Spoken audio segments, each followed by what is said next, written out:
What do you think the aftermath is? What's going on in the Yankee front offices today, do you think, Michael K.?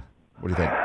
I think they've got some tough decisions to make, and there's several ways that they could go, Rich. Mm-hmm. You know, do they sacrifice Boone to the baseball fan gods to give them something? If they did that, I think it would be disingenuous. He is doing the bidding of the front office. There are scripts that are written that he, of course, can deviate from somewhat, but it's essentially from up top the way this game is played by the Yankees. So if they get rid of Boone, and that's what Yankee fans seem to want when they call into my show, if you get Boone 2.0, what difference does it make? Boone's a great guy. He represents the organization very well.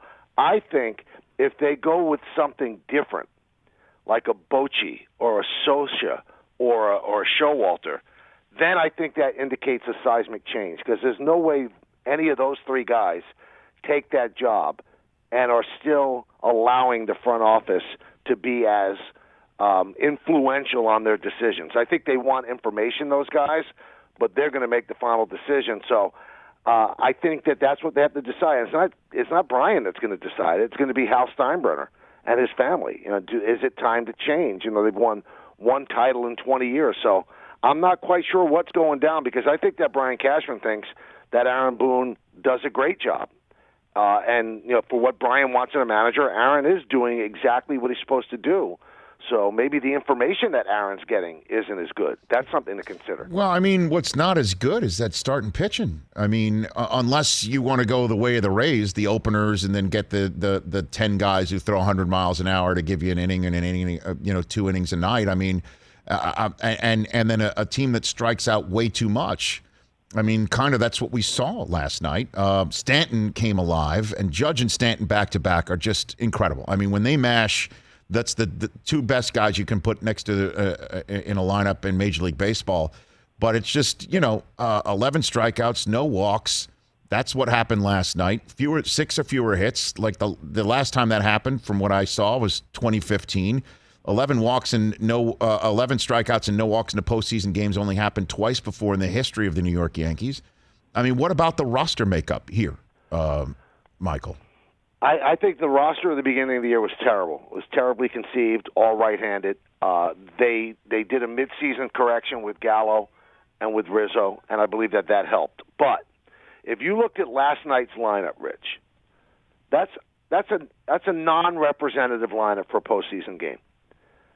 After Stanton, from the 4th batter to the 9th batter, they were 1 for 20, and the one was an infield hit. Right. And your cleanup hitter just can't do it. So, again, the Yankees like home runs, and they don't seem to mind strikeouts as long as they come with walks. You know, the whole 3 true outcome nonsense. Right. But I got to tell you this. If they roll it back and do it again and bring this crew back, it'll be the same ending. Right. Because what you've got in that lineup now is 200 strikeouts, 200 strikeouts, 200 strikeouts, and if you start Gary, 200 strikeouts. That's too many strikeouts. And I think, they're very set in their ways, and they believe in the decisions they make. But I don't think Gallo is the answer. I don't. I don't think he's the answer. He's going to strike out in the full season 230 times, and I know he's going to walk 120.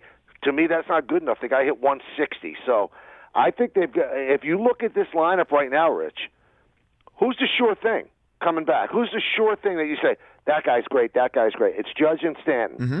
And maybe you say Gleyber Torres is our second baseman. And maybe you say Urshela is your third baseman. Who else is a sure thing? They've got to get a shortstop. They probably have to get another catcher. They've got to solve what they're going to do at first base. Do you bring back Rizzo at a lot of money? Is Aaron Hicks the answer in center field? These are tough questions. I'm not quite sure what they're going to do. Do you really want to roll back with Gallo? And if they traded Gallo, would that be admitting a mistake? They've got some tough calls to make. This is not going to be an easy offseason for them. I would agree with you, Michael. Just to answer your questions there, I would trade Gallo. That's what I would do. I would keep Rizzo. I don't know. Again, you're closer to the team. He strikes me. He's got like O'Neal in him. I don't know if they do have the same personality, but he's just got this way about him, this leadership quality about him, this left-handed hitting quality about him. I love him. I think he should be in pinstripes forever. I know he wasn't nearly as effective as he was in the first 2-3 weeks of the season. I just think, him and Judge and Stanton, obviously the machine when he comes back healthy. I like that. I don't know. I kind of dig that. What do you think?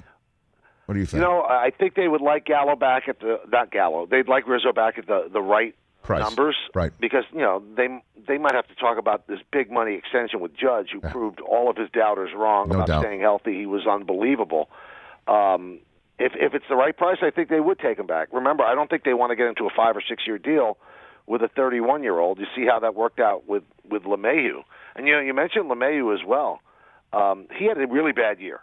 I mean, you watch every game. He did not play well. That's true. But just the fact that he was not in that lineup last night was really big. Of course. Because if you put him at the top of the lineup, all of a sudden, the Flotsam and the Jetsam after the third spot, it gets longer. You could put Rizzo then fifth and Gallo sixth, and it just becomes a different lineup, even with the specter of a diminished LeMahieu at the top. So by having to IL him because of the hip, the sports hernia, that played a big role in that weak lineup that they ran out there yesterday. Hey, you watched all the way to the end. Thanks for that. Watch more right here.